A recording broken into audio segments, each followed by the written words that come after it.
আসসালামু আলাইকুম এবং শুভেচ্ছা সবাইকে। আমি সপ্তর্ষি মণ্ডল, ঢাকা মেডিকেল কলেজে এমবিবিএস চতুর্থ বর্ষে অধ্যয়নরত আছি, K79 ব্যাচ।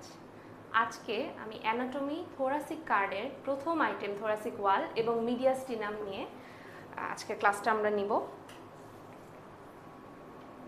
আইটেম 1।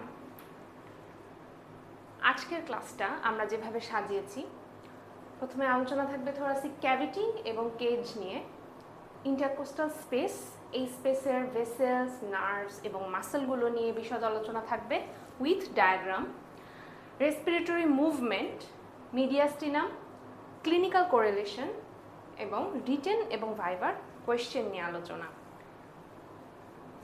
আমাদের প্রথম topic thoracic cavity. Thoracic cavity, cavity শব্দের অর্থ হচ্ছে একটা গর্ত বা একটা নিচু জায়গা। তাহলে থোরাক্স অর্থাৎ চেস্ট, এই জায়গাটাকে একটা ক্যাভিটি হিসেবে বলা হচ্ছে। কেন?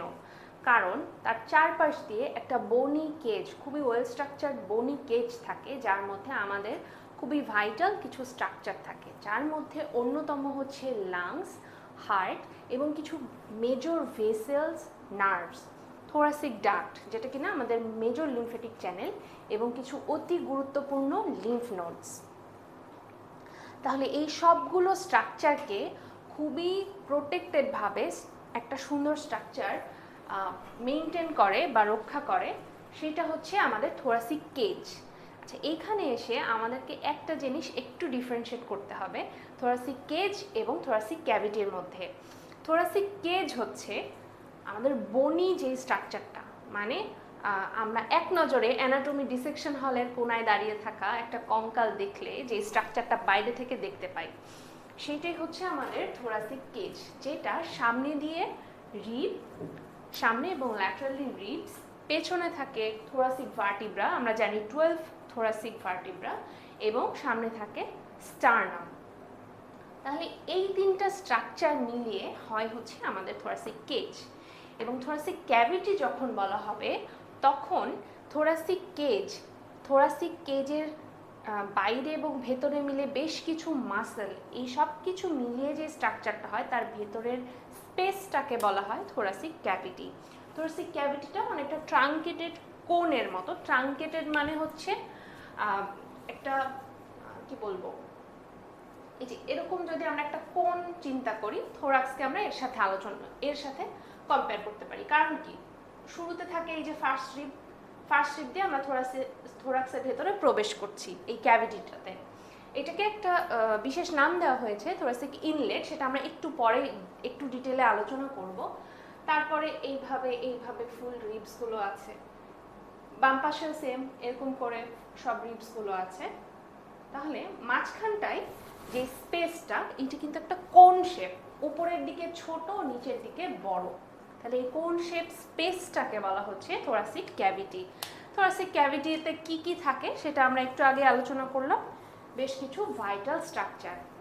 আচ্ছা, এইখানে আমরা একটা মেমব্রেনের নাম লিখেছি সুপ্রাপ্লুরাল মেমব্রেন বা সিবসন্স ফাসা।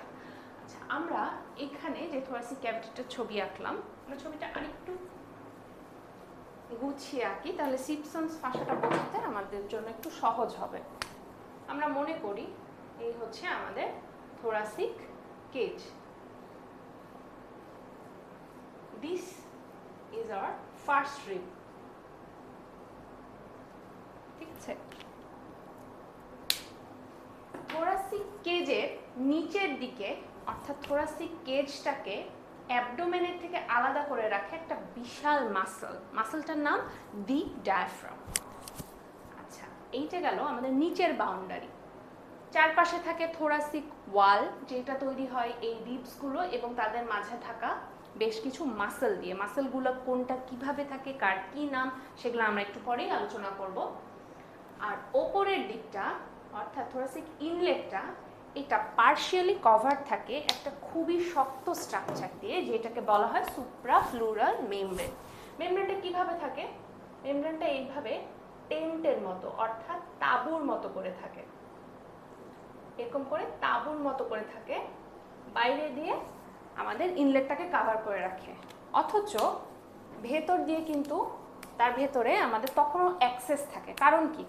কারণ হচ্ছে থোরাসিক কেজে আমাদের যে ইম্পর্টেন্ট স্ট্রাকচারগুলো আছে সেখান থেকে বেশ কিছু ভেসেল নার্ভ, এগুলোকে থোরাক্সের ভেতরে ঢুকতে হবে, থোরাক্স থেকে বের হতে হবে। সেই স্পেসটা কিন্তু ঠিকই দিচ্ছে এর ভেতর দিয়ে, কিন্তু বাইরে থেকে টেন্টের মতো করে, তাঁবুর মতো করে একটা স্ট্রাকচার ইনলেটটাকে বাউন্ডারি দিয়ে রাখছে। তো এই স্ট্রাকচারটার নাম হচ্ছে সিবসন্স ফাসা। এই সিবসন্স ফাসা বা সুপ্রা প্লুরাল মেমব্রেন, এটার নিচে ফার্স্ট রিবের যে ইনার সাইডটা, এই ইনার সাইড বরাবর অ্যাটাচ থাকে, এবং এটার আপার সাইডে অ্যাটাচমেন্টটা কি সেইটা আমরা আবার একটু দেখব।